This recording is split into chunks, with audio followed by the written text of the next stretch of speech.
former CIA officer involved in counterterrorism operations, counterintelligence investigation, and internal CIA investigations.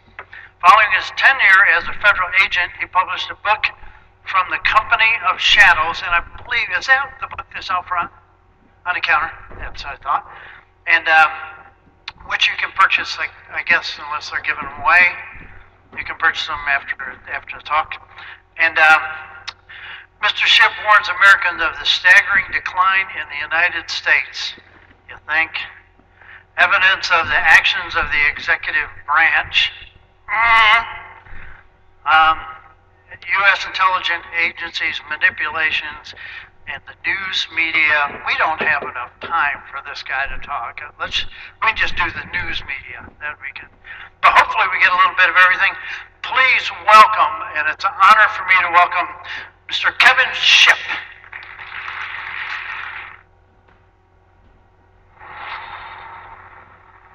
Ladies and gentlemen, Kevin Shipp.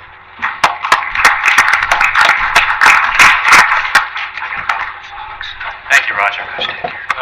One of my assignments with the CIA was as a polygraph examiner. I call myself a recovering polygraph examiner. I go to weekly meetings now, trying to help get over that. And I was an internal security investigator and a counterintelligence investigator, and I executed probably thousands of non-disclosure agreements for the CIA. So it's kind of divine providence in that I stood up against the CIA alone for the sake of my family against the misused, not the good system of secrecy, but the misused system of secrecy. And I have some things I want to share. I want to speak specifically to the witnesses that are out there that are afraid of their careers because of the non-disclosure agreement, which I'm going to talk about here shortly. Number one, don't fear. Like the famous saying goes, when the people fear their government, there's tyranny. When the government fears its people, there's liberty. So don't fear your government. And as a duty to your country, which I eventually made the decision to do at some risk, please come out to Congressman Wolf. I beg you. People have lost their lives. This is without question a cover-up. And we have a duty to our Constitution and to the people of the United States to come out and see that the truth is told. That was a speech, amongst others, at a press conference for the Citizens Commission on Benghazi. And the government had been threatening some of the Benghazi witnesses from coming out in the open and talking. And they were being called and they were hanging up because they were so terrified of what the government may do to them. Some of them subsequently came out and did talk about Benghazi. You're going to be hearing from a real hero here after me that did. So that's what that was all about. Humbly, I call myself a recovering CIA officer. As I said on the film, I go to weekly meetings. Except for us, they're not 12-step meetings, they're 24-step meetings. First step is don't step out of pictures during family gatherings, and just accept it when you get pre-opened mail, things like that. So honestly, it took me 2 years kind of to get that stuff out of my head, because that's what happens. We call it Potomac fever in Washington. It can really affect your thinking, and that's part of our problem. The reason I'm here today, my background is in counterintelligence. I was a counterintelligence investigator. My job was hunting for moles inside the CIA, and we did have one. Turned out to be Robert Hansen, who was the chief of the FBI, working in counterintelligence. So they were there. So my perspective today from this talk is going to be from that angle. Counterintelligence, looking at the current activities of government now, what is going on in the current administration, some of the things that have happened that are not only unconstitutional, they are flat out illegal. We'll go into those into some detail. I am not political. I'm not a Democrat. I'm not a Republican.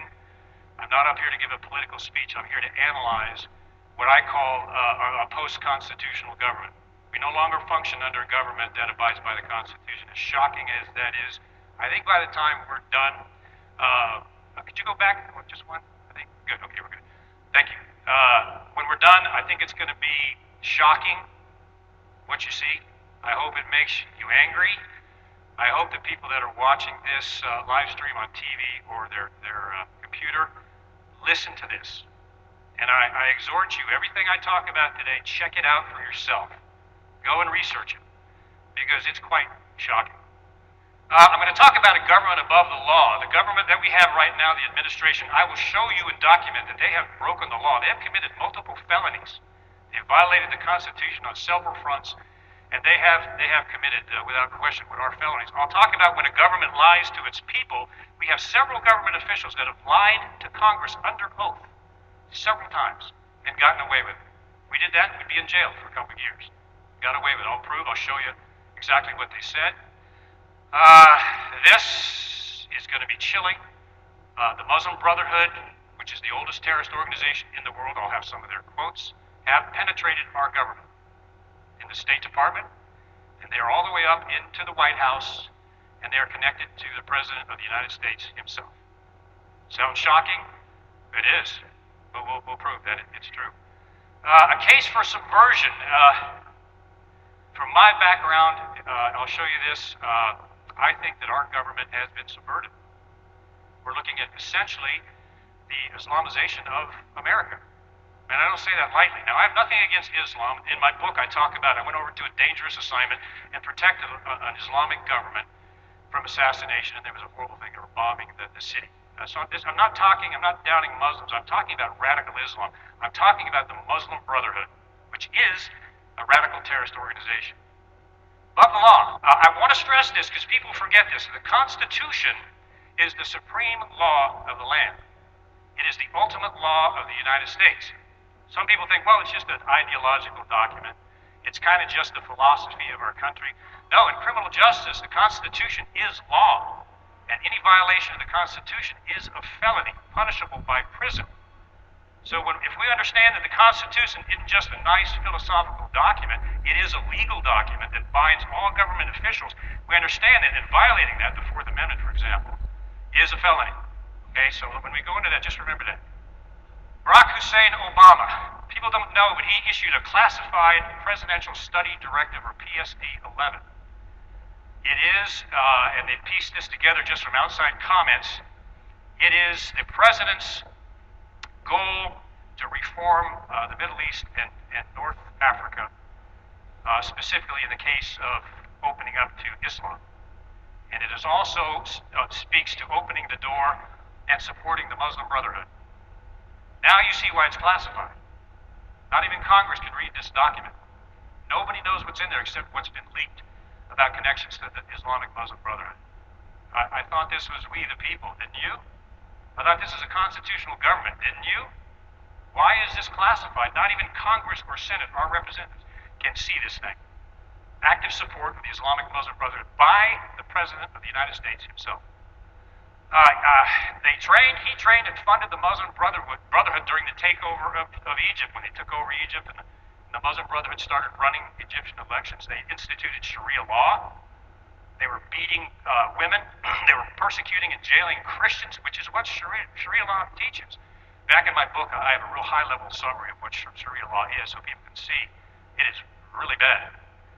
He advocates Sharia law. He supported the Muslim Brotherhood. In terms of Sharia law, the thing to mention about Sharia law is Sharia law mandates the overturning of every Western government and the replacement of an Islamic caliphate. What do you call that? The overturning of the U.S. constitutional government via Sharia law, which the president holds as part of his belief system? Are you getting that? Is that serious? Yes, it is very serious. Secret payments to Iran in foreign currency. Heard about that lately? They flew an unmarked plane into Tehran with 1.3 billion of your tax dollars on the plane to pay Iran, to keep them happy over the Iran nuclear deal, and to buy the way of the U.S. hostages out of Tehran. They wouldn't release the hostages until the plane landed. Now it gets worse. For the U.S. government to support a country that's number one on the designated State Department terrorist list, which is Iran, to support them financially in any way is illegal. It's a violation of federal law. So what the Obama administration did is they didn't make the payment in U.S. dollars. They made it in Swiss francs, euros, and some other currencies to supposedly get around that law. Are you smelling a rat yet? Okay, I wish I could say it gets better, but It doesn't. Fast and Furious, we all know about that, secretly running guns across the border to Mexico to drug cartels and drug cartel leaders, so much so that the Mexican police complained that they were outgunned by these guns that were coming over from the United States, and we know that one wound up killing a Border Patrol agent. There's been allegations that some of them have wound up in some terrorist events, and we'll see. The Affordable Care Act. We all wish that people had health insurance, don't we? I mean, they need it badly.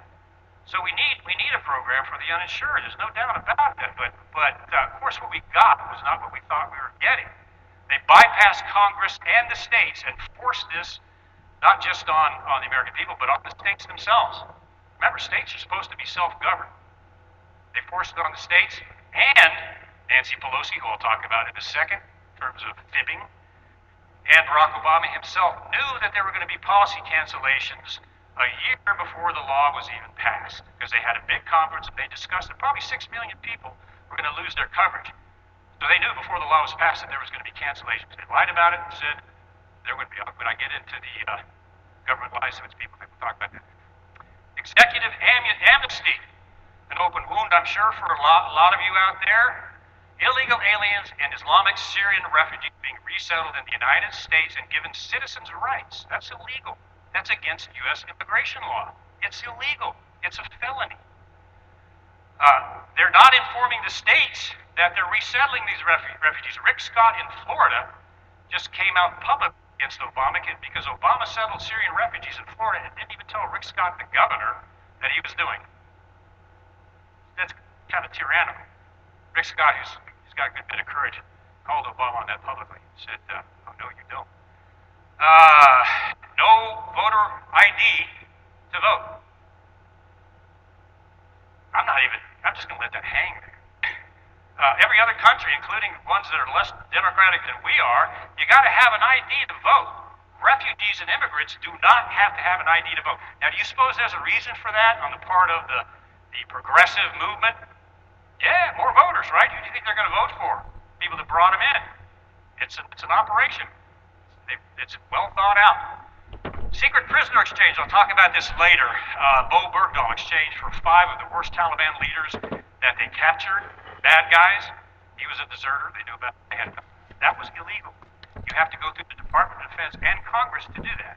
They did. They did it in secret. All right. Why Benghazi? My friend Chris Bront is going to come up and talk about what it was like on the ground there, as no one else can. Why Benghazi? I've heard it said, Benghazi, it's over. Yeah, it was a terrible thing. The ambassador and the other guys were killed there. It was horrible. But we've moved on. There's nothing there. We've done the investigation. The investigation showed there's no culpability. So drop it, would you? Well, here's why we're not going to drop it. It was a willful cover-up of a terrorist attack of U.S. personnel. The Department of State and the President and the White House knew it was an al-Qaeda attack 3 days after it happened. They lied about the internet video for 2 weeks after it happened. Lied directly to the American people, to Congress. We'll get into that later.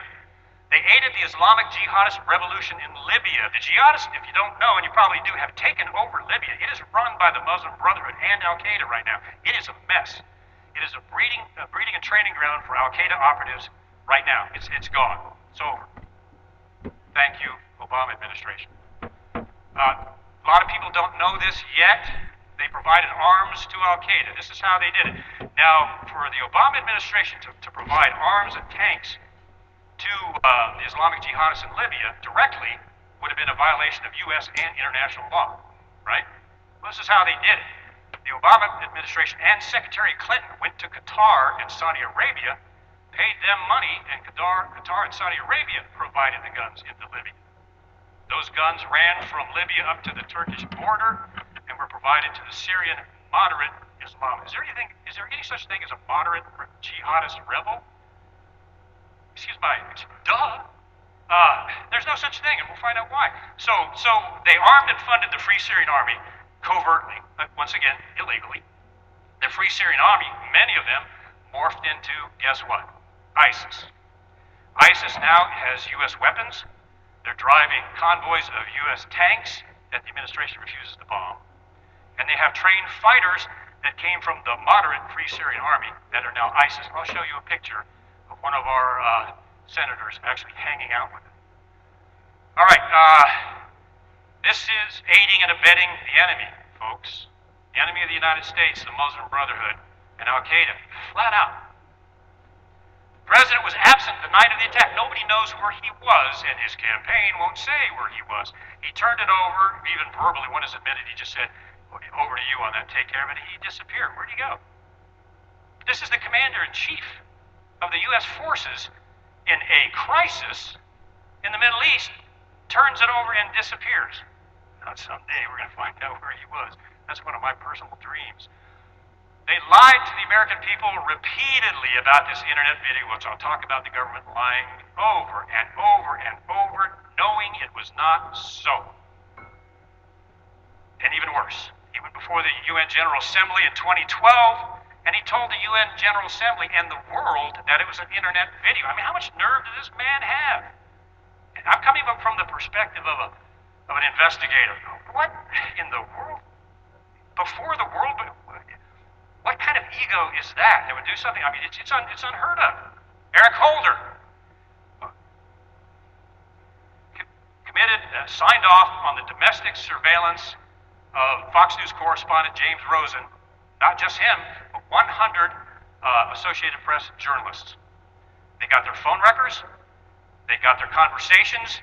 They got the conversations of the White House press room, where all the press gather and talk about all kinds of stuff they don't put on camera. They surveilled and got a hold of all those transcripts. Is there a constitutional crisis there? Domestic surveillance, and we'll talk about NSA later, but here, now Holder claimed he knew nothing about it, and we'll talk about that later. Fast and Furious, we talked about that. He engaged in targeting U.S. corporations that were verbally against Barack Obama. But companies like MF Global with John Corzine, who committed $6.2 million of fraud, I think it was, big Obama donor, didn't even investigate it.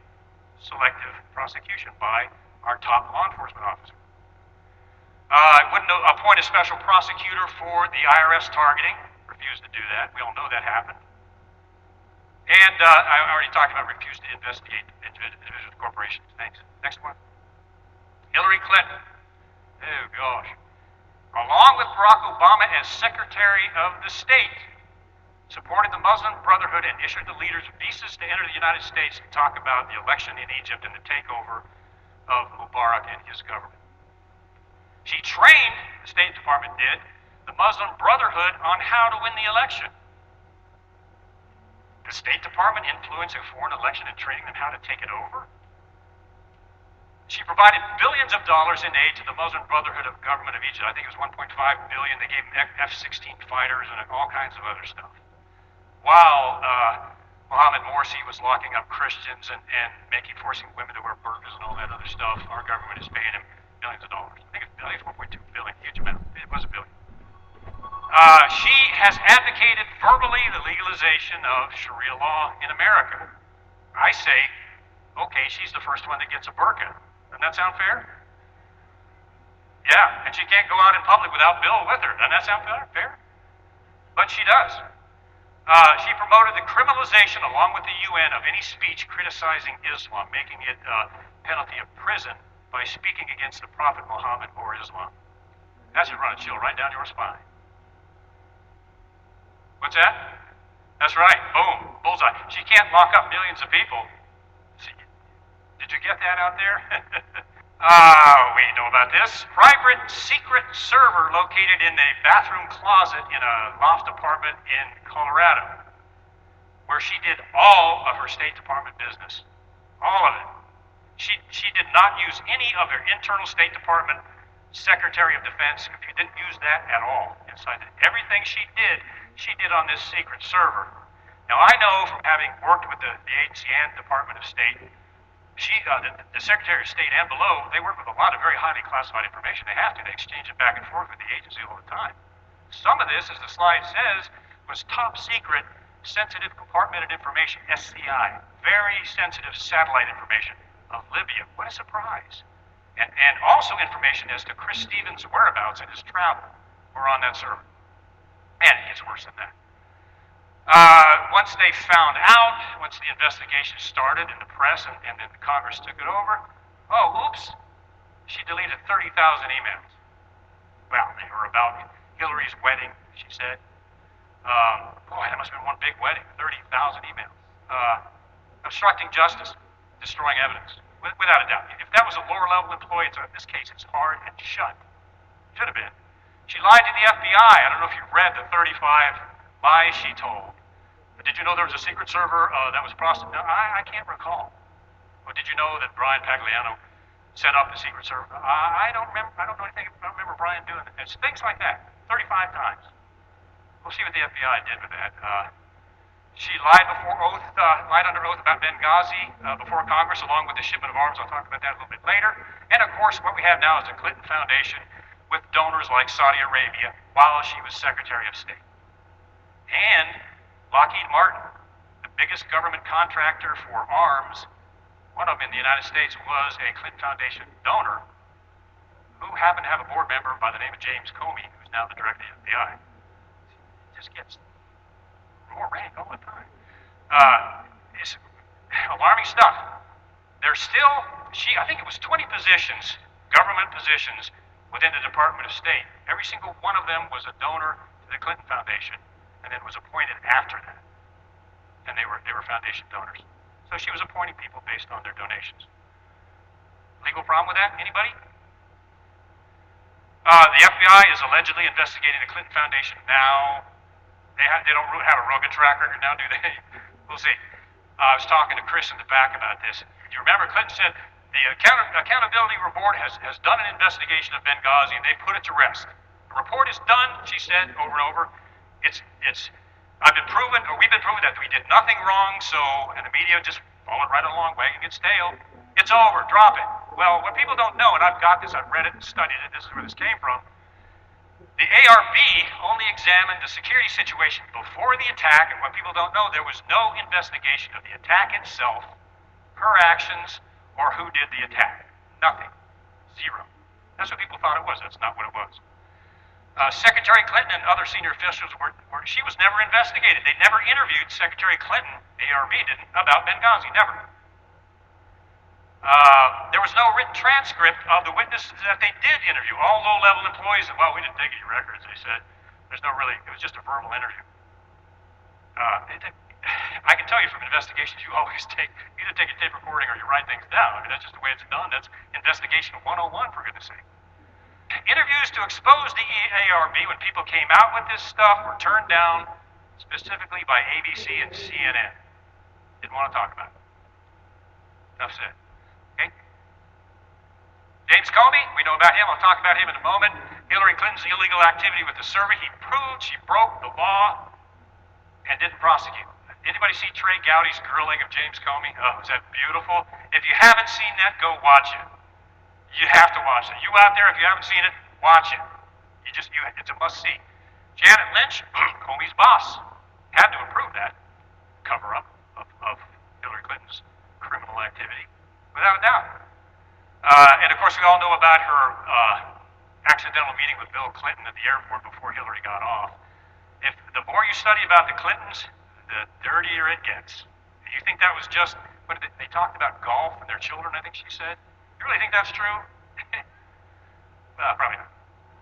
Susan Rice has as of 2 years ago, just after Benghazi now, Susan Rice was the one that went on 6 different major news networks and said that the Benghazi attack was caused by an internet video up to 2 weeks after they knew it was a terrorist attack, right?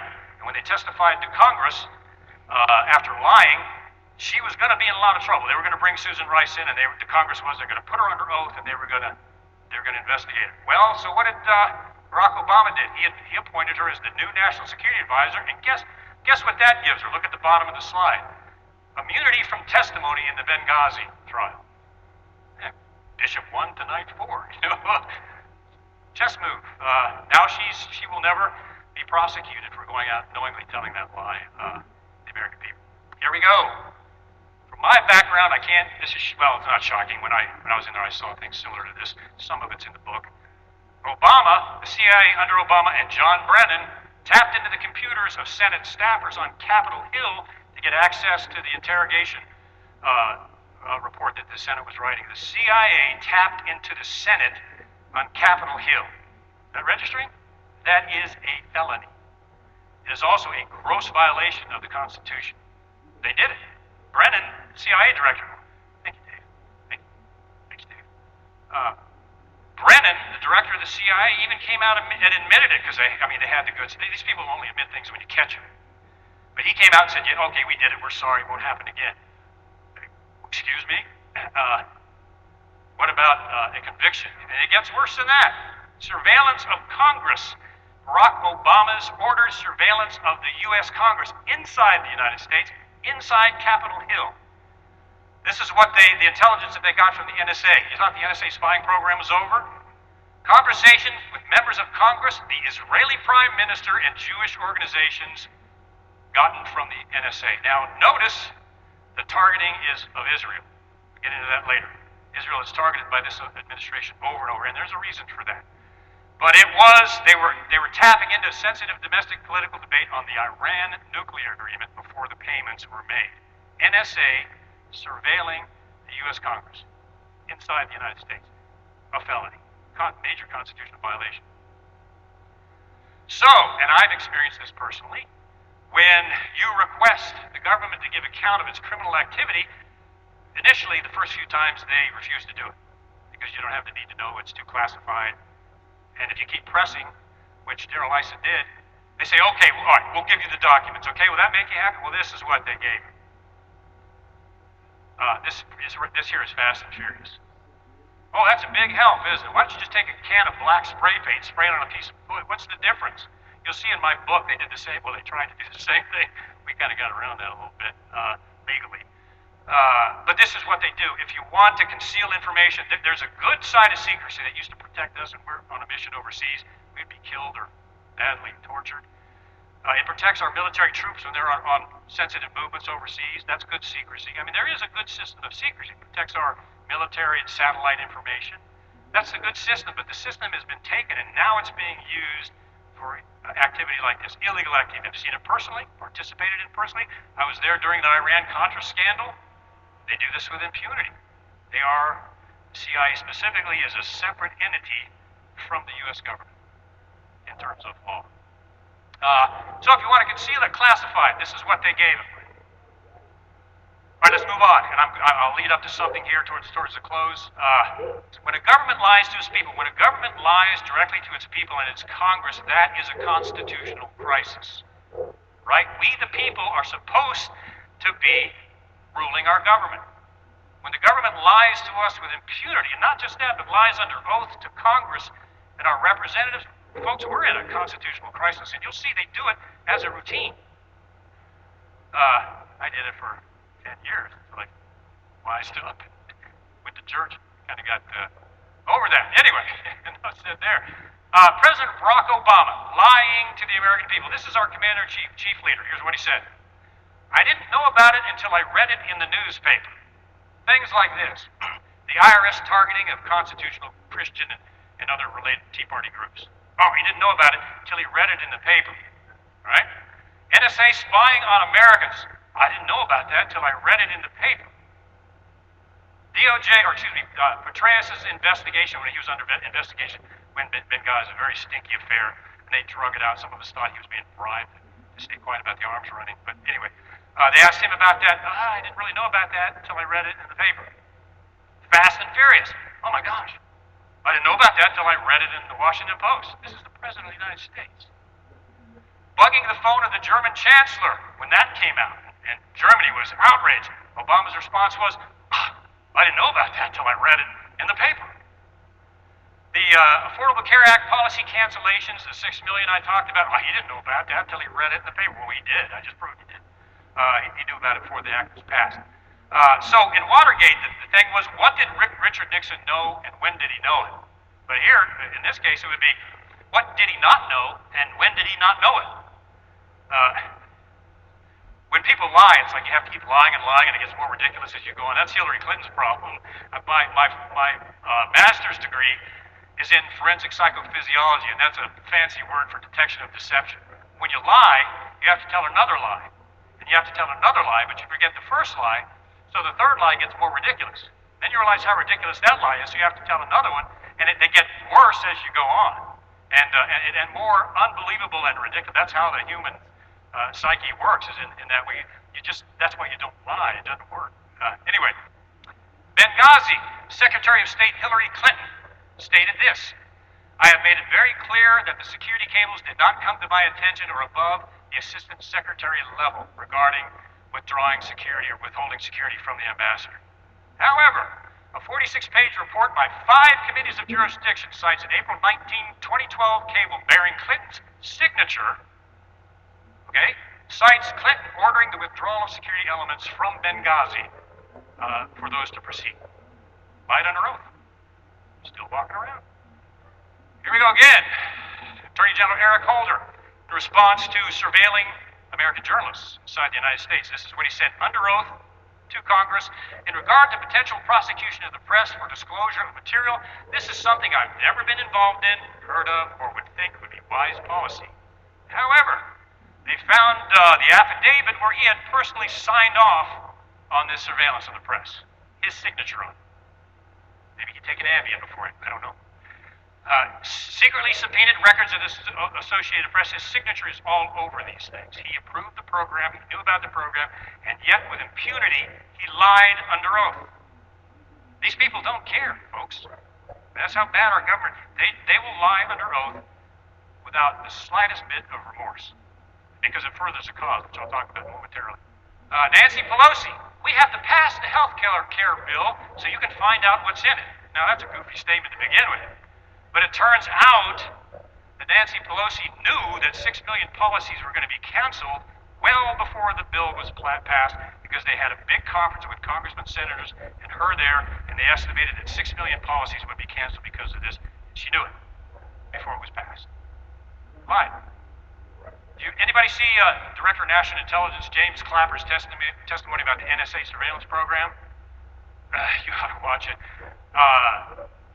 Mr. Clapper, has the NSA illegally surveilled American citizens without probable cause, without terrorist probable cause? Well, we had a program, and we have a program in there, and we were... No, sir.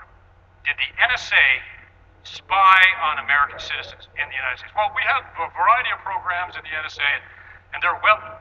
Mr. Clapper, did the NSA secretly spy on American citizens? And his response is, we used to read body language. His is terrible. He's scratching his head. Not wittingly was his last word. Not wittingly. You either did or you didn't. Come on. You're the Director of National Intelligence, for goodness sake. You know darn well what the intelligence agencies do. That's your job. Lying under oath. Now, I want to talk about this because this is important. Why are these people doing this? Why are they doing this egregious stuff? Is it just that they're dishonest? Yeah, but that's not all it is. They describe themselves, Hillary Clinton, Barack Obama, George Soros, who we'll talk about momentarily, they describe themselves as progressives. You've all heard the word, right? They're a progressive. Now, most people think, well, that's a liberal, and they do have liberal policies like pro-abortion, and they go out to other countries like Kenya and try to force them to change their constitution and tie money to it. That's the social side, yeah. But there is a political side of this that people need to know about. It's a playbook that Barack Obama, Hillary Clinton, John Kerry, and others are following as progressive. Let's go to the next slide. There's a lot of information on this. I have to kind of boil it down. This is what progressives believe. Now, if you're a progressive out there, at least now you'll know what you believe. All right, it's important. If you're a progressive, at least know why you're a progressive. They believe in an evolving idea of government and what they call a living constitution. A constitution that can be changed with the times, or with their times, or kind of how they want it to be changed. The government should take on whatever role and size is necessary with no restraint. Progressive doctrine. Find it on the net, all over the place. They want to move beyond the limited perspective of the founding fathers. Narrow-minded men and narrow-minded women, bigots, religious zealots, trying to force religion into the foundation of the Constitution and have the nerve to put it in the Declaration of Independence. That's what they think. They call it a limited perspective. They disagree with the founders' concept of government totally. In this case, the founders and most constitutionalists, including myself, believe that government must be limited in its size, power, and scope. I agree with that. I've been in the belly of the beast. I know what the beast will do if it's given too much power. You don't want to do that. You want to do that.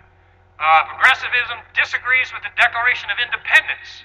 The purpose of government is to protect individual rights, is what the Declaration of Independence says, right? That's what the Bill of Rights is all about, protecting us against government. But progressives don't like that. They want the government to rule the people, and the government to be more of a social, take care of the people kind of state. They don't like the Declaration of Independence and Federalist Papers and other things that say that government should be limited and should report to we the people. Progressivism believes the opposite. They disagree with the current Constitution. They want the current Constitution changed into a living document, right? They want the First Amendment changed. Cass Sunstein, talk about him in a moment. They want the First Amendment changed to kind of whittle down religious freedom a little bit for all these zealots out there. Places permanent limits on the scope and size of government, which is what the Constitution does. And they want to change it. So this is the progressive ideology. This is what these people believe. This is what drives them when they do these things. Their ultimate goal, the end justifies the means, they've got to do something to get rid of this constitutional form of government as we have it now. Are you seeing that? That's what they're after. That's why, and they don't care how dishonest they have to be to do it, who they have to support, or what sort of activity they have to do to get that done. That's their ultimate goal. They are connected to this guy, George Soros, multi-billionaire. He gave $27 million to Barack Obama's campaign. He gave $25 million to Hillary Clinton's progressive campaign. Soros is a die-hard progressive. This is what he said, believe it or not. I admit that I have always harbored an exaggerated view of my self-importance. Put it bluntly, I fancied myself as some kind of god. I carried some rather potent messianic fantasies with me from childhood, which I felt I had to control, otherwise I might end up in the loony bin. These are his actions. He has come out publicly and said that he wants to put an end to U.S. sovereignty, because he's a globalist, he wants a global government. He dreams about that at night, I'm sure. So he has been promoting and assisting and funding the Obama administration with maximum open, non-vetted Muslim immigration in the United States and other immigration also. Now, we're getting a lot of Syrian refugees in Europe and in the United States. They say, the Department of Homeland Security Secretary came out and said that these people are vetted. I know, because you cannot vet a Syrian refugee. They have no records, there's no criminal justice records in Syria or in these little towns. You can't vet them. It's not possible. So when they say that, it's simply not true. They do not know, and we're finding this out, they do not know the background of these people. And Soros is behind it. I think OSI, Open Society Institute, is funding a lot of this to the tune of millions. More on that later. He promotes actively the World Bank, the International Monetary Fund, and replacing the U.S. dollar as the reserve currency. He's pushing to do that. Do you know what that means? When the U.S. dollar ceases being the world reserve currency, we go into a financial collapse. Fast. He and the UN and Obama has come out and said he signed off on this. They want to replace the U.S. dollar with what's called an SDR. Anybody heard of that? Special drawing right. It's a digital basket of currency out of the IMF where different digital amounts of money are allotted to different countries based on their need. That's what Soros wants to migrate to, is that, special drawing rights. So Soros is big on that. Currency manipulation. He manipulated the currency in Thailand and collapsed the Thailand economy. He manipulated, and he made, I think, $6 billion off doing it. He manipulated the currency in the United Kingdom and sent them into an economic collapse. One man did that. And now he's trying to manipulate the U.S. dollar because he knows the best way to get rid of a country's sovereignty, amongst others, is just to destroy their economy. That's what he's trying to do. And the U.S. dollar is in danger. China and Russia just signed an agreement, probably don't hear this on the news, that they will no longer recognize the U.S. dollar as a reserve currency, and they want to replace the Chinese yuan, which the IMF just approved. They want to replace the U.S. dollar with that. Serious. Media matters. He finances progressive causes and gives millions to the U.S. news media and influences their reporting. Millions of dollars. And you hear things, you wonder why things aren't reported by the news. important things or why they're changed or spun, follow the money. You know, goes right up to where the money comes from. Manipulation of U.S. elections. He gave $23.58 million to left-wing candidates like Obama and Hillary Clinton. This has just come out. Some of his internal emails were leaked. I don't know if you heard about that. They got a hold of some of Soros' OSI emails, one of which said that they're planning an October surprise, their words, to register millions of progressive Americans living abroad. They want to find all Americans that are living abroad that are progressives and get them to vote to try to defeat the Republican candidate and affect the U.S. election system. This is George Soros. 8 million, thank you, 8 million people, that's right. 8 million people is what they're projecting. That could swing an election right there. Yeah. Billions to left-wing progressive Marxist causes. His target, as Barack Obama, Hillary Clinton, they hate traditional America. Because traditional America is the glue that holds America together as it is. The Judeo-Christian ethic, or whatever you want to call it, is the foundation of our founding documents. Now, whether you're a Jew or a Christian, whatever, if you're a secular person, this has grown to be the most successful country in the history of mankind under this Judeo-Christian ethic in our Constitution, which mentions our Creator. The most successful country known to man and the most benevolent country known to man. Billions and billions and billions of dollars this country has given to other nations, to the poor and the poverty. So you want to undo that and destroy that foundation and change it? How stupid can you be and still breathe? Even if you're secular, just think about that. You're destroying the bedrock of a country that has been phenomenally successful. All right, here's a question I get asked all the time. All right, progressives want to undermine the Constitution. Progressives also join hip to hip with the Muslim Brotherhood and Islam. How can that be? Because Islamists are supposed to be against moral things, like gay marriage and things like that. They despise them. Progressives promote them. How can the two join together? They do. You'll see they do. This is how they join together. They have a common enemy. This is taught in Muslim, and of course progressives espouse this. They have a common enemy, and that's the U.S. Constitution and the Judeo-Christian, especially the Christian ethic in America. They want that gone because it stands in the way of their goals.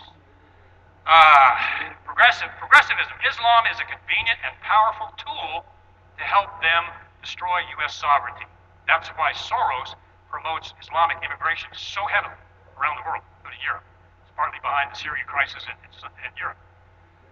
Islamic teaching, and I encourage you to study, not bashing on Islam, but I would encourage you to study the Quran for yourself.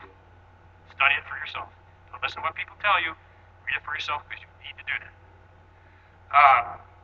Islam teaches blasphemy, even corruption and lying. It's called taqiyya. Is accepted if it furthers Allah's cause. So if they have to join with progressives whose moral side they detest to overturn Western government, they're good to go. The Quran even gives them the sanction to do that. Okay? Progressive globalists, now down through history, progressive globalists use Islam to destabilize Western nations. I mentioned George Soros, destabilizing the U.S. and Europe. He's a progressive. Islam fits right into his goal. He fits right into their goal. UK, France, Germany, and Europe are in serious trouble now because of the refugee situation and escalating terrorist attacks. Serious trouble. The Soviet Union, back during communism, used Islamic rebels all the time to engage in terrorist attacks against America and the West. It was one of their cells, one of their operational cell commando units. And Adolf Hitler had his own, and Hitler, remember, he thought he was a master race. Everybody else was inferior. Hitler had his own Islamic SS to go out and kill and blow things up. They were convenient partners. So this is what they're doing. And this is why they're working together. Has the Muslim Brotherhood penetrated our U.S. government? Some of you out there are nodding your heads.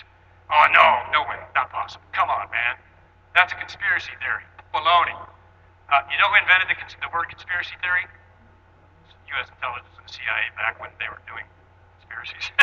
So, yeah, there are conspiracy theories, but some of them are true, frankly.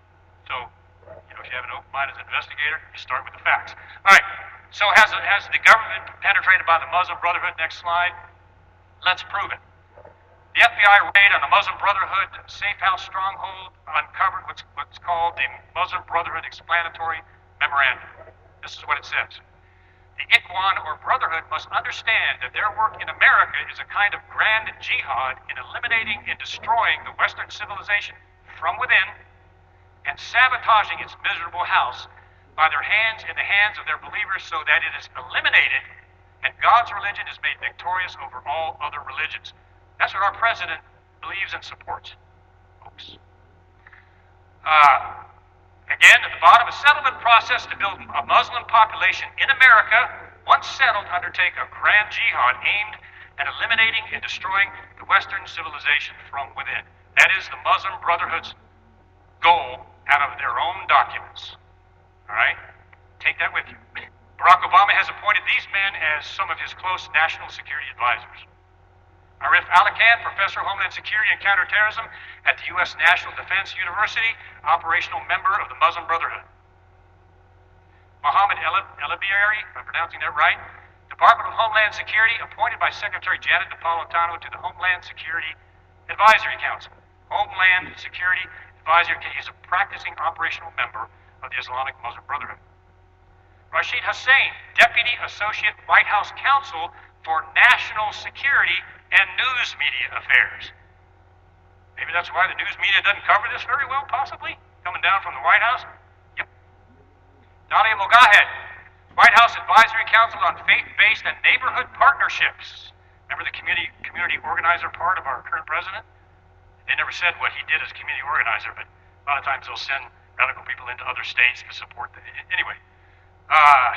Faith-Based and Neighborhood Partnership, legally defended the Islamic Society of North America and CARE, both connected to Hamas. ISNA was founded by the Muslim Brotherhood.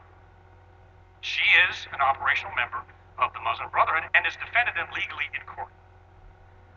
Now listen to this, quote, maybe the most influential person guiding the Obama administration's Middle East outreach. She's a member of the DHS Working Group on Countering Violent Extremism. Do you think that's the reason that in Obama's new counterterrorism policy he labels pro-lifers as violent and racist?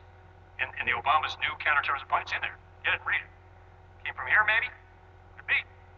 Now, here we go. She developed recommendations for guiding government training programs and removing radical Islam from all government training. She's an active member of the Muslim Brotherhood. I'll get into government training programs and how they've changed in a moment. These are direct national security advisors appointed to and reporting to the President of the United States on national security. And they're all Muslim Brotherhood members. June 4, 2009, Barack Obama's famous Cairo speech. He quotes the Quran 532 and 9:119, trying to make it sound real flowery and peaceful world religion. What he doesn't do is go on to the rest of those verses. I encourage you to look them up because they talk about the punishment of non-Muslims, one of which is crucifixion. They talk about fight against the unbelievers, the Christians and Jews. If they submit, have them pay a tax. If they don't, kill them. That's the rest of those passages that he quoted in Cairo. The Muslim Brotherhood was seated in the front row during that speech. They knew exactly what he was talking about. In the UN, remember, he said the future does not belong to those who slander the Prophet Muhammad. Read the rest of that Islamic teaching. They shall die, and shall have their heads removed from their shoulders, essentially. He approved $2 million of Predator drones to Islamic Saudi Arabia, which, by the way, places radical Islamic literature in U.S. mosques, about overturning Western government. They're doing that right now. Approved $2 million of Predator drones to Saudi Arabia, $1.5 billion with a B to the Muslim Brotherhood, government of Egypt, as well as F-16 modern fighters. Supported the Islamic Jihad fighters, including radical groups in Egypt, Libya, and Syria. This is all of PSD-11. Remember I mentioned that secret classified program of reforming the Middle East with the Muslim Brotherhood? That's what he's doing. He's carrying it out. April 2009, he ordered a monogram symbolizing Jesus' name to be covered with a sheet. Ordered the Secret Service to cover it with a sheet. That is a Sharia mandate. A Muslim cannot pray or occupy the same room that has a cross or a Christian symbol in it unless it's covered. He was practicing Sharia law there. March 2009, $50 million to the UN Population Agency that promotes abortion, and he has promoted abortion all over the world. He tried to get Kenya to change their constitution. It was illegal. They lobbied with $400,000. He's been doing things like that to several countries, a couple of which has come out and said, not our country, you don't. May 2000, I talked about that, labeled pro-life advocates as violent and racist. Pro-life advocates believe in the baby has a right to live. Yet violent and racist. That's the wording of propaganda. May 2000. Now, what I'm doing is I'm walking you through his actions because he says, I'm a Christian, doesn't he? Right? And you'll see from his actions, he is by no means a Christian, no more than a piece of sliced cheese. By his actions. Oh, you're judging him. No, I'm judging his fruit. We can judge people's fruit. That's what we're doing. We're looking at his actions. May 2009 declines to host services for the National Day of Prayer, but he hosts the White House iftar dinner and attends that. October 2010 deliberately omits the phrase, their creator, from the Declaration of Independence 7 times. Took it out, removed it when he quoted it. Took it out. Progressivism? Get it? Joined with Islam, you getting it?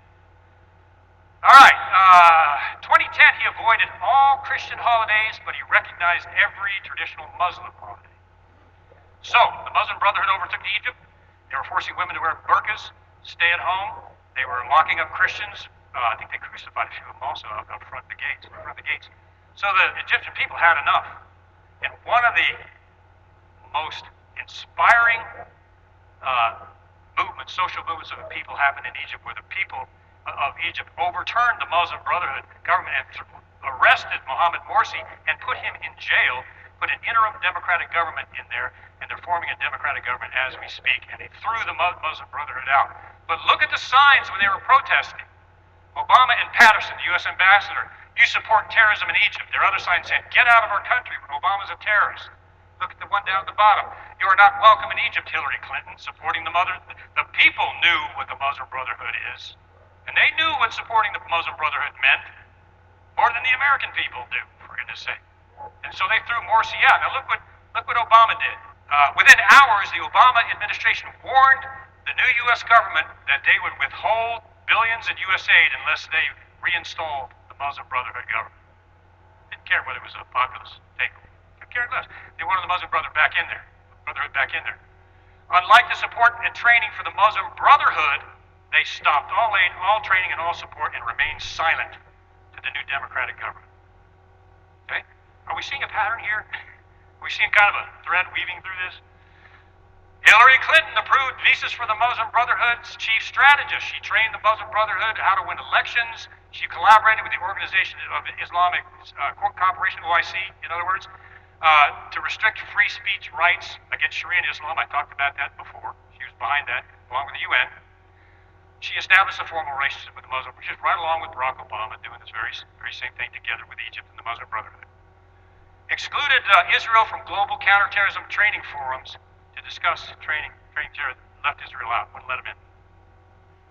That fits the pattern. And finally, waived congressional restrictions and transferred $1.5 billion to the Egyptian Muslim Brotherhood Parliament, our tax dollars. They took our money and they paid for it. I want to boil it down to what it really is. You've heard a lot about Huma Abedin in the emails lately. She's being investigated by the FBI as we speak. She was Hillary Clinton's deputy chief of staff. Wherever you saw Hillary Clinton, you saw Huma Abedin, except for lately. You don't see her anymore at all, really.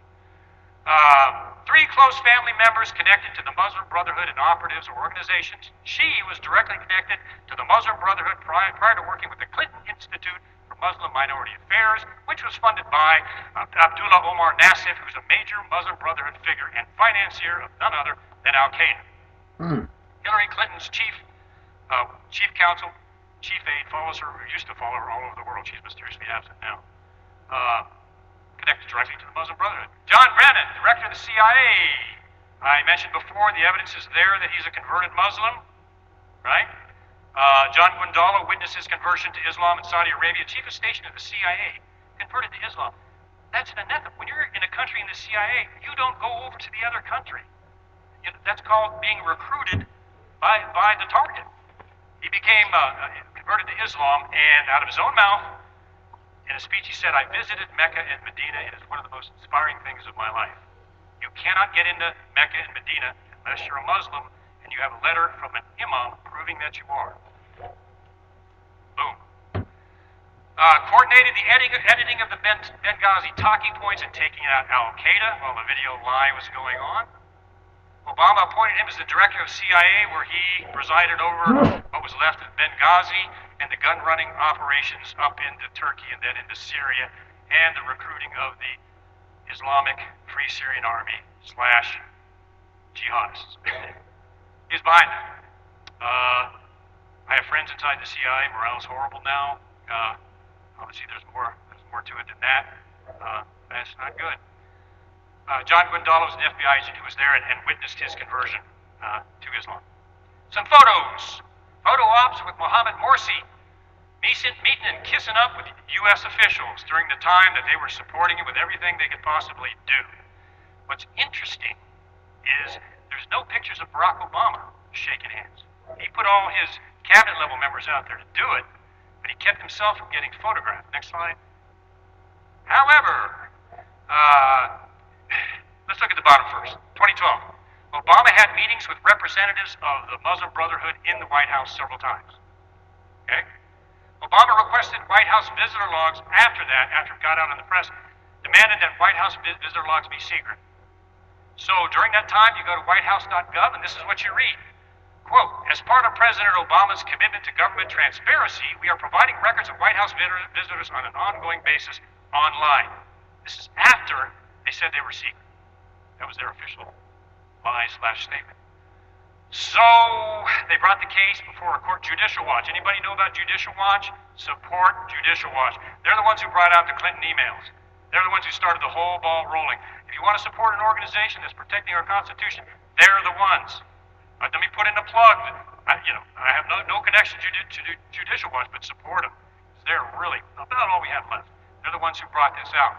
So they tried to take it to court, but the appeals court upheld the fact that the White House visitor logs can be secret. Now, I thought this was the people's house. I thought they're visiting the people's house and the people's representatives. That's what I thought. Constitutionally, that's the way it should be. Now, the visitors to Obama on the White House visitor log are classified, guess what? Secret. After it was leaked about the Muslim brother. Now we don't know who he's meeting with. Follow the thread. Prisoner exchange. Remember this? Secretly, without Congress knowing it, without the Department of Defense knowing it, who both have legal oversight over this sort of thing.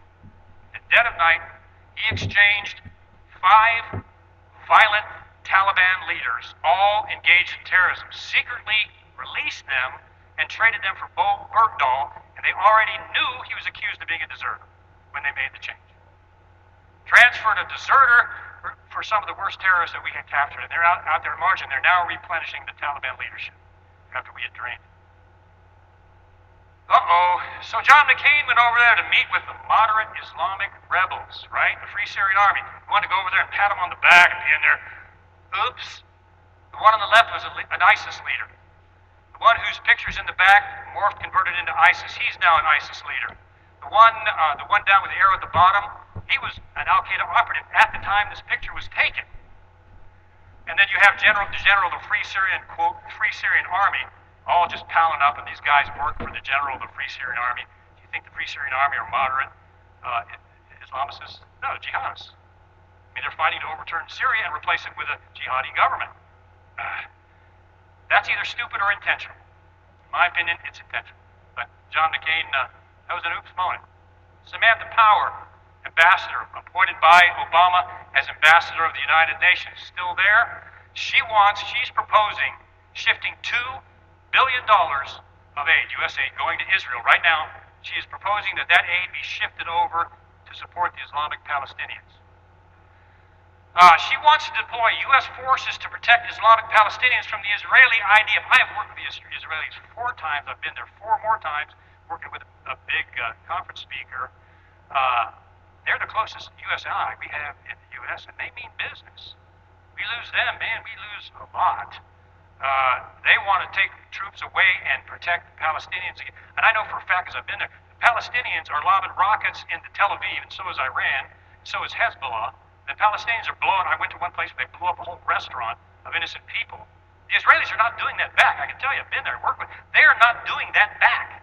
So why would you want to transfer millions of dollars from the people who are staging the terrorist attacks over to a U.S. ally? Unless there's some kind of Islamic connection. Former Ambassador John Bolton, who I have great regard for, said this, uncovered this. The Obama administration leaked a story detailing covert Israeli activity in order to foil plans by the country to attack Iran's nuclear program. Israel had shared with our intelligence, look, we have a plan. If Iran tries to attack us with a nuclear weapon, this is what we're going to do to prevent that. They leaked that out to the public. The U.S. government itself, Obama administration, leaked that Israel had been granted access to Azerbaijan airfields along Iran's northern border in case there was a conflict. They leaked that. And listen to this. They didn't just leak this, they put it in the paper. This is classified, top secret information. They leaked the location, design, specifications of a launch site to be built for Israel's brand new Arrow 3 anti-ballistic missile system, crucial to Israel's protection against Iranian nuclear threats. Obama leaked that. Didn't just leak it, they put it in the paper. Ruined the whole Arrow 3 program, or at least its classified nature. If anybody would have done that in previous administrations, they'd be looking at 20 years. They would. Or maybe treason. Purging the military. We're getting close to the end here. I'm going to wrap this up with some statements. Purging the military. Now, if you're going to come in and change a country and get rid of its constitutional government as best you can, as Stalin did, the first thing you're going to do is go in and purge the military from the people that are patriotic to that government, aren't you? Yeah, it's a reasonable operation. He has fired 9 decorated generals. 3 generals that were fired expressed concern about Benghazi and were summarily fired. These are generals, decorated generals that had been heroes in war, were highly regarded. As I said, decorated, fired them on the spot because they said, no. We should have done something about Benghazi. Boom, they were gone. 2 generals were fired in charge of the U.S. nuclear program. Now, there's more here I wish I could go into about the generals fired in the U.S. nuclear program. There's some transformation going on in there regarding leadership. Kind of scary. 197 military officers fired in the last 5 years for expressing, or at least being perceived as not getting with the Department of Defense's new transformation. They have all radical Islamic terms in DoD training programs. Radical Islamic terrorism, they've been ordered to remove that from all training programs. Islamic jihad, they've been ordered to remove that from all training programs, and they have fired at least one decorated colonel who was teaching radical Islam. They fired him and ordered them to take those terms out of all training. It's out of CIA training, it's out of FBI training, it's out of DoD training completely. You cannot talk about radical Islamic jihad or radical Islamic terrorism in any government training program now.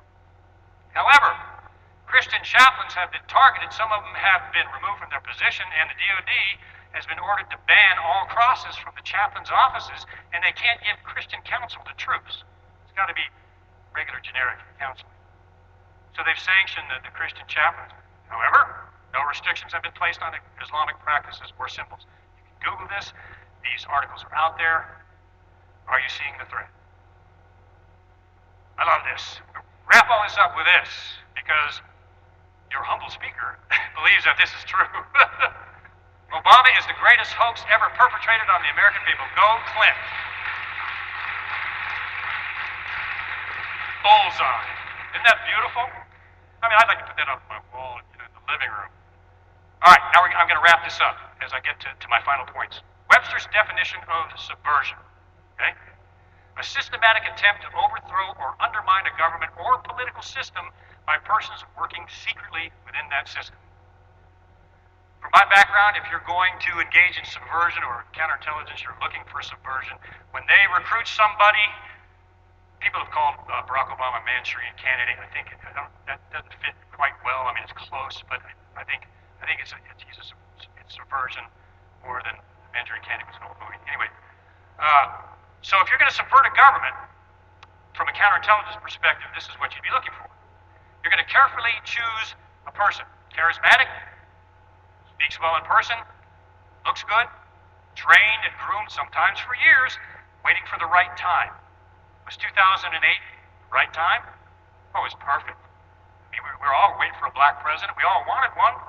We wanted to kind of change a little bit. We wanted to be friends with the Muslim world if it would stop them from killing us.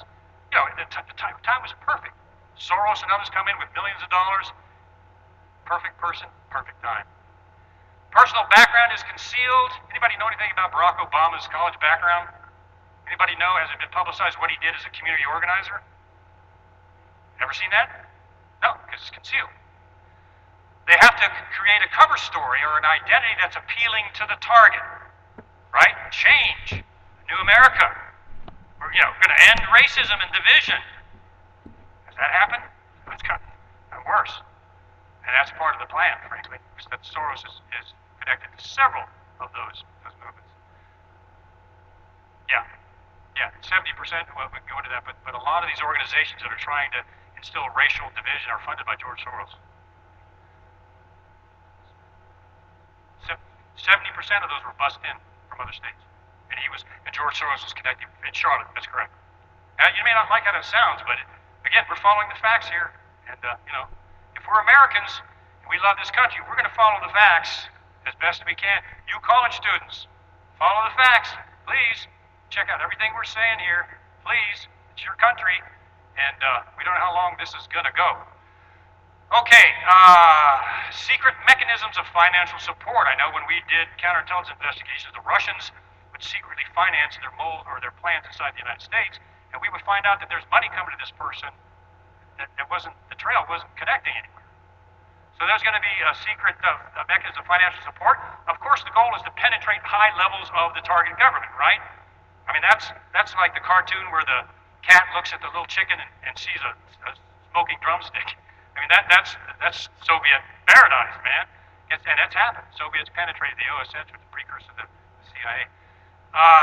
Gain control of the target's news media. That has happened throughout history in terms of communist and subversive coups. First thing they do is they get control of the media. Well, how do you do it in a free society? Ching, ching. Lots of money. George Soros. Billions of dollars into news organizations. The editors get paid. They're connected to GE, some of them, which is a big government contract. It rolls downhill from the editor, who tells the reporters, don't report on these things. If you do, you lose your career. The young reporter doesn't want to lose their career, so they just follow suit and don't report on it. By not reporting on something is just as bad as twisting it when you do. Okay, compromise the target country's defense so the enemy forces can penetrate. Enough said there. Secretly open backdoor access, enabling enemy forces to enter. The old Trojan horse idea, open the borders secretly. Let people come on in that subscribe to your particular paradigm or philosophy, what have you. So let's look at this. Are we witnessing a subversion in America of the U.S. government? I mean, we're doing a logical analysis here. Let's go through it. Breaking U.S. law to support Islamic resistance fighters. In the case of Libya, without Congress's knowledge. Okay? Supporting Muslim Brotherhood governments and movements in Egypt, Libya, and throughout North Africa, aiding and abetting the enemy. The Muslim Brotherhood seeks to dismantle and overturn Western and the U.S. governments. Okay? Appointing members of the Muslim Brotherhood to national security positions. Not Department of Education, which they're manipulating that too. Not some civic organization. We're talking national security position, directly connected to the President of the United States. Secret meetings at the White House with Muslim Brotherhood and radical Islamic representatives, which are now classified secret. Through the UN, working to criminalize speech critical of Islam, to make speaking against Islam a crime punishable by prison. Okay? Covering up radical Islamic connection to domestic terrorism. Remember Fort Hood? Workplace violence. That was not workplace violence. It was the man in the moon. You know, they've even removed that label now. Every time there's a terrorist attack, a radical terrorist attack, do they come out and say that it was a radical Islamicist? No. They leave it out. This is the media leaving it out. Remember that connection that goes up? Follow the money? Forcing Islamic teachings in public schools. That's happening in public schools. They're teaching the Quran, making them get down on rugs and learn how to pray, whether they like it or not. I'm not downing religious freedom. I love religious freedom. They're not doing that for other religions. Just that one. Supporting Islamic governments that practice terrorism. Iran. Executive orders undermining Judeo-Christian culture in America. Transgender bathrooms. Now, if a person wants to practice their preference, we were talking earlier, we've worked with people in the field that were of a different sexual preference. It wasn't a problem. But they're pushing that on America, and they're forcing it on the states. They're demanding that the states have transgender bathrooms. The states are saying, we don't want to do that. The federal government is not supposed to be able to control the states like that. But the culture, traditional culture of America, which is what has enabled us to get where we are, is being assaulted. Because it doesn't fit the progressive Islamic model. Sorry, it's just so. Avoiding Christian holidays and celebrating all Muslim holidays. I was told, before I left the CIA, we were ordered to come into it, and I got a couple more minutes here. We were told to come into the conference room. We had an order from the director. So we all filed in there like good troops. My division chief is a good guy, said, this is not coming from me, it's coming from the director, so please, just understand. You are hereby ordered. You can no longer say Merry Christmas in any CIA office space. If you do so, you will receive administrative action. You can't have manger scenes on your door or on your desk. You got that? The bad thing was only two of us were like, what? Everybody else was like, okay. So we went back to our desk, and this was Christmas Eve. So I went home that night and thought about that. I have this thing. I have this love for the Constitution. I just can't seem to get rid of it. So I went in the next day, Christmas Eve, and I walked out and turned around to all the cubicles and said, good night, everyone, and by the way, Merry Christmas. Now, what do you think happened to me? I have found out when it comes to real radical progressives, they're like the Wizard of Oz, big scary face. If you don't do this, you'll get sued or fired or whatever. And then you pull the curtain, and there's this little man behind there controlling the levers. All they understand is get right back at him. Oh, no, you don't. No, not to my Constitution, you don't. Not to my freedom of speech, you don't. Oh, no. You don't touch that. That's where I draw the line. Now, when you do that, they all go, okay, we didn't really mean that. And that's what happened with the CIA. After the firestorm started, they backed off and said, well, never mind. But if nobody had done that, that would be the rule of the day there. Sanctioning Christian military chaplains, firing them, ordering them to take the crosses out, but promoting Islamic activity within the military. Again, I'm not downing Islam. I'm just telling you we're seeing a threat here, a serious threat. Right? Firing a large number of military officers who disagree with the transformation and promotion of Islam. Remember, I talked about subversion. One of the steps that you do, you got to weaken the military, right? Support for Islamic Jihad fighters, we've talked about this, but several cases of that. Ignoring the Christian Holocaust that's occurring in the Middle East. The estimations that I read, it's been almost a year ago, 100,000 Christians have been killed in the Middle East. Badly. Crucified, heads cut off, some of them are children. Some of them are as young as 3 years old. Brutally murdered. Have you heard anything about that from this administration? One thing. A mention of it. Have you heard anything about that from the news media? What a horrible thing. Has it been on CNN? Has it been on any of them? Why? This is a Holocaust becoming equivalent to Nazi Germany in the number of people that are being brutally, not just executed, brutally murdered. Not a peep, total silence. Singling out Israel for retribution over and over. Who's Israel's greatest enemy? Islam, right? Iran. They want Israel wiped off the face of the map. Israel has been targeted, as I have shown several times by this administration. No other country, Israel, fits with the threat. Leaking Israeli defense information shared with the U.S., even classified. Nobody else. Not Egypt, certainly. Muslim Brotherhood, no, Israel. Spying on congressional communications with Israel. The NSA eavesdropping on Congress in their discussions with Israel about the Iran nuclear program. Are you shocked and angry yet? I mean, people out there, man, you got to be angry about this stuff because we have to be motivated. We have got to do something about this. Using the civil rights movement to advance Islam and promote racial division. Obama is directly behind it, so is George Soros. I'm going to make this statement directly.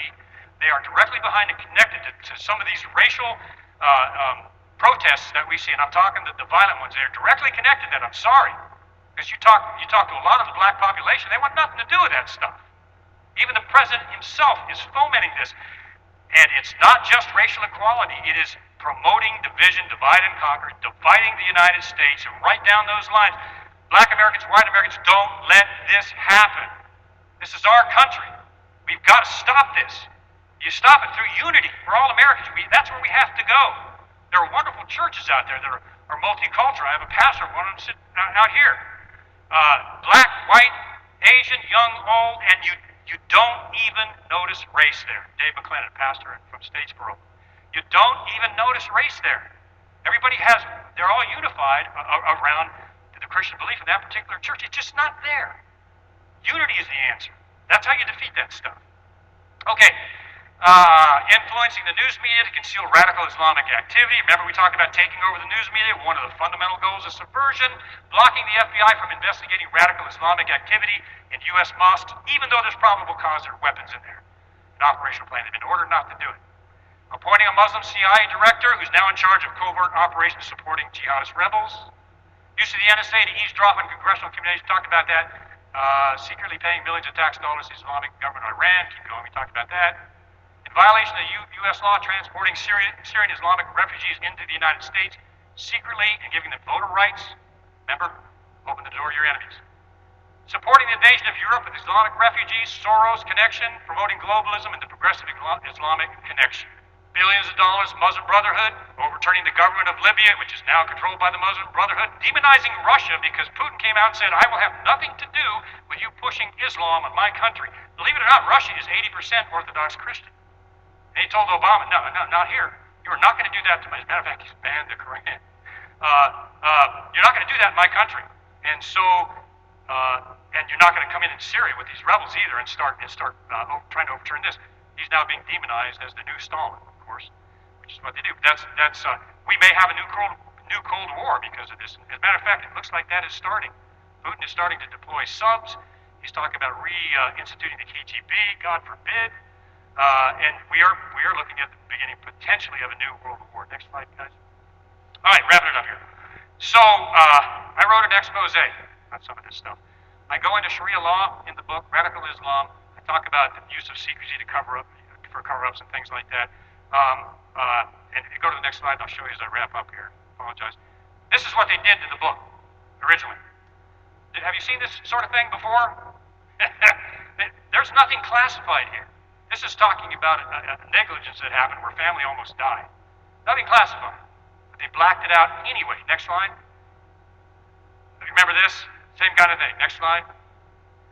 So, what I did in this particular case, and that's a photograph of one of the actual young men who almost died because of this, I built a code into the book. So if you follow the code, it will reveal what the government did. These blackouts are illegal. This family almost died. That's what they didn't want people to know. We have to, within proper civil constraints, learn to stand up and not be afraid of tyranny. And that's what that was all about. Next slide, please, guys. Thanks. So, along those lines, as I finish, since they black out things that they don't want us to know, look at the Declaration of Independence and look what I have in bold there. Stance, which the law of nature and nature's God both. We hold these truths to be self-evident. We've been endowed by our Creator with certain inalienable rights, deriving their power from the counsel of the governed, and the right of the people to alter or abolish that government and to institute a new government if that government becomes tyrannical. That's our document. That's our founding document. And let me show you, if that was released today, what the government would do to it. Go ahead. There is the government-approved version right there. If that was today. Seriously. Okay, guys, next slide. So, just in closing, we're in danger. And we're in danger from within. In my mind, there is a subversion going on in our government. It is a transformation. Oh, it's change, all right. It's a subversion aimed at our Constitution to change it or overturn it, to destroy the Judeo-Christian foundation of this country that made this country great, to eliminate or dismantle or take the power away from our military, and to change our entire society away from what it's been for the last 200 plus years. It's happening right now. We are at a turning point. I'm not political. We have an election coming up here. And this is serious. It is so bad, as I have shown in our government, and the subversion in our government now, it is so bad and so entrenched that if we don't get an administration that gets in there and changes this, it could be over. I mean, really, our American experiment in freedom, it could be over. It's that serious. I would exhort pastors and synagogue leaders and others, it's time to stand up. I happen to have one here that's pretty courageous, which I admire. There are other pastors that won't come out from behind their pulpit because they're too afraid. If we don't come out and talk about this stuff, we're going to lose our religious freedom. 27 pastors sacrificed themselves in the revolution to get what we have now. If you have to, if you're a pastor, appoint somebody that's willing to, like a lamb at a gyro feast, appoint somebody to go out like me and talk about this stuff, and maybe has a target on their back. I don't know. But you got to do it. We got to publicize things on the internet, social media. We got to talk about it. We got to join organizations that are fighting against this sort of thing. We have to financially support political candidates standing up against this. We have to take action. The time for apathy is over. The time for the American cowardice. I just want my pension, but I want to kind of stay low until I retire. That's over. We're going to lose our retirements probably next term. So I just exhort you in closing. We all love this country. We love our Constitution. Our Constitution is in danger. So stand up. Remember the man behind the curtain, big scary face, and a little man behind the curtain. Don't forget that. Don't be afraid. Last slide. My favorite quote. When people fear their government, there is tyranny. When the government fears its people, there's liberty. And we'll always remember. Thank you all very much. Appreciate it.